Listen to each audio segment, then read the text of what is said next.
Hakikat tipu daya iblis dalam ibadah, menyelami jalan sunyi menuju ma'rifatullah. Manusia sering memahami bahwa musuh terbesarnya, yaitu iblis, hanyalah bertugas menjerumuskan manusia kepada perbuatan maksiat, dosa, dan kemungkaran. Gambaran umum ini memang benar, tetapi belum sempurna. Sebab hakikat tipu daya iblis jauh lebih halus, lebih licik, dan lebih dalam dari sekedar membisikkan maksiat terang-terangan. Sesungguhnya, iblis juga menjerat manusia dari arah ibadah dan kebaikan. Inilah muslihat paling berbahaya, karena ia menjadikan manusia menyangka sedang dekat dengan Allah, padahal justru terjauhkan. Allah Subhanahu wa Ta'ala berfirman, "Qala fa bima aghwaytani la aq'udanna lahum siratakal mustaqim thumma la atiyannahum min baini aydihim wa min khalfihim wa an aymanihim wa an syama'ilihim wa la tajidu aksarahum syakirin." Artinya, iblis berkata, "Karena engkau telah menyesatkan aku, pasti aku akan duduk menghadang mereka di jalanmu yang lurus. Kemudian aku akan mendatangi mereka dari muka, dari belakang, dari kanan, dan dari kiri mereka.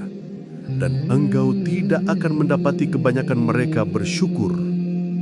Perhatikanlah, iblis tidak berkata bahwa ia hanya akan menghadang manusia di jalan maksiat, melainkan justru di Siratul Mustaqim, jalan lurus menuju Allah.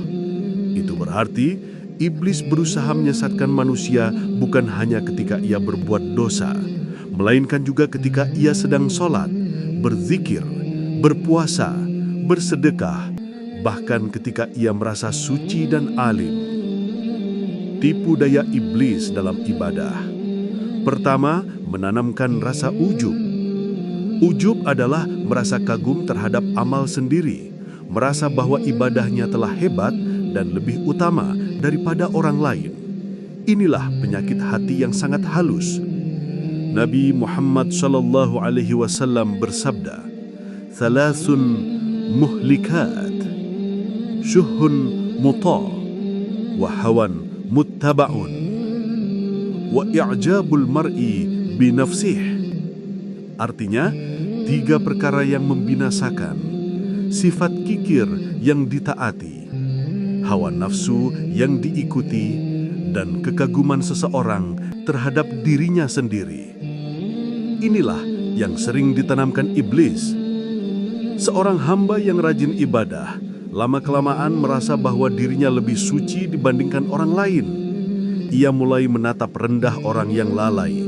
Ia mulai mengukur keimanan orang lain berdasarkan ukuran dirinya. Padahal Allah tidak pernah melihat amal lahiriah, melainkan hati yang tulus.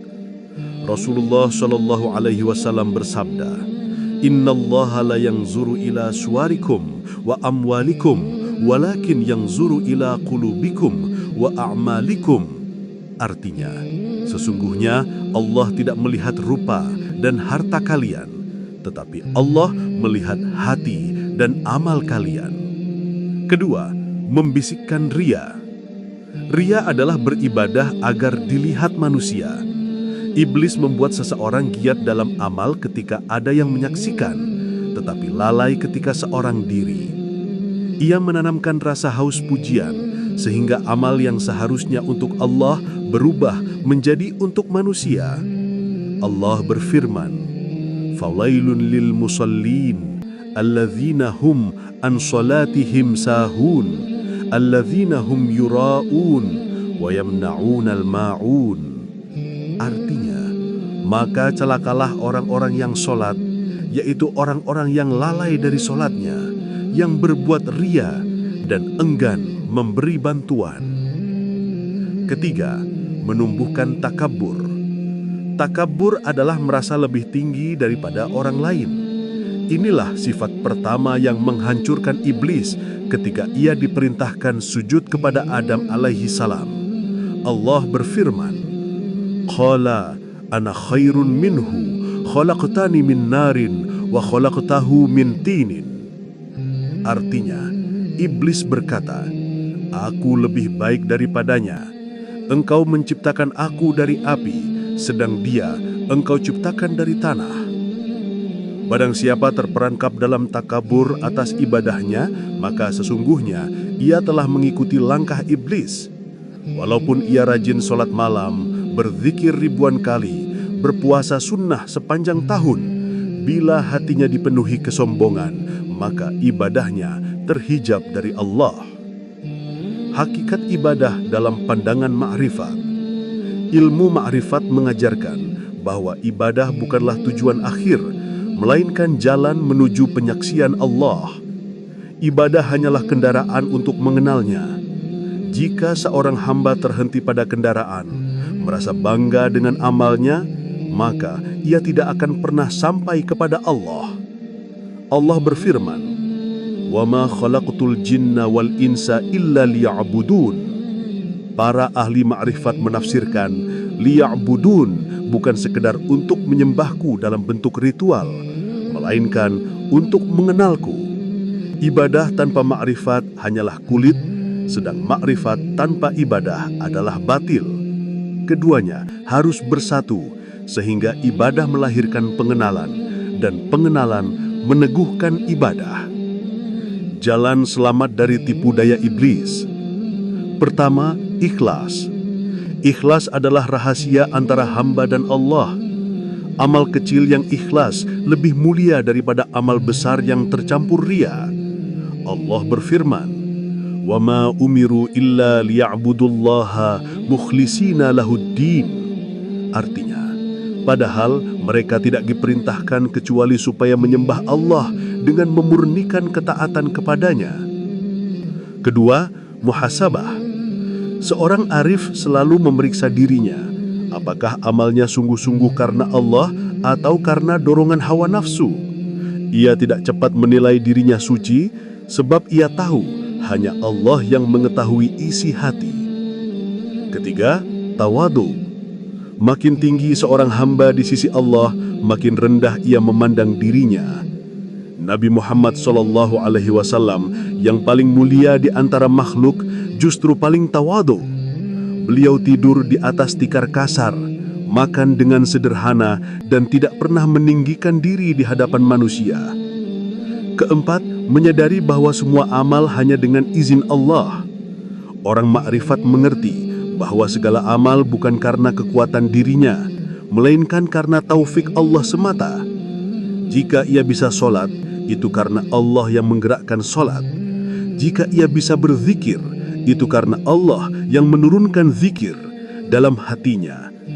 Maka bagaimana ia merasa bangga terhadap sesuatu yang bukan miliknya? Allah berfirman, "Wa ma tasyauna illa ayyasha Allahu rabbul alamin." Artinya, dan kamu tidak dapat menghendaki sesuatu kecuali apabila Allah, Tuhan semesta alam, menghendakinya. Puncak makrifat, hilangnya aku dalam dia. Di puncak makrifat, seorang hamba tidak lagi melihat dirinya sebagai pelaku ibadah. Ia melihat bahwa semua adalah perbuatan Allah. Ia solat bukan karena aku solat, melainkan karena Allah yang menegakkan solat melalui dirinya. Ia berzikir bukan karena aku berzikir, melainkan karena Allah yang menurunkan zikir dalam hatinya. Maka bagaimana ia merasa bangga terhadap sesuatu yang bukan miliknya? Inilah yang disebut fana dalam tauhid. Seorang hamba lenyap dari dirinya dan hanya Allah yang disaksikan. Dengan kesadaran ini, tipu daya iblis menjadi tidak bergigi, sebab tidak ada lagi ruang bagi ujub, ria, atau takabur. Maka jelaslah bahwa tugas iblis tidak hanya menggiring manusia kepada dosa dan maksiat. Yang lebih berbahaya adalah ketika iblis mendorong manusia untuk beribadah dengan niat tercemar, agar ia terjerumus ke dalam sifat ujub, ria, dan takabur. Pada saat itu, manusia menyangka dirinya dekat dengan Allah, padahal sesungguhnya ia sedang jauh. Jalan selamat hanyalah dengan ikhlas, tawadu, muhasabah, dan kesadaran bahwa semua amal berasal dari Allah. Ibadah hanyalah jembatan menuju makrifat, dan makrifat sejati adalah menyaksikan bahwa tiada yang berbuat selain Allah. Barang siapa sampai pada titik ini, ia akan terjaga dari tipu daya iblis. Sebab iblis hanya bisa menjerat orang yang masih memandang dirinya sebagai pelaku. Adapun bagi orang yang fana dalam Allah, ia telah lepas dari jebakan muslihat itu. Allah Subhanahu wa ta'ala berfirman, "Inna ibadi laisa laka 'alaihim sultanun wa kafa bi rabbika wakila." Artinya, sesungguhnya hamba-hambaku tidak ada kekuasaan bagimu atas mereka, dan cukuplah Tuhanmu sebagai pelindung. Semoga Allah meneguhkan hati kita agar ikhlas dalam ibadah, selamat dari jerat iblis, dan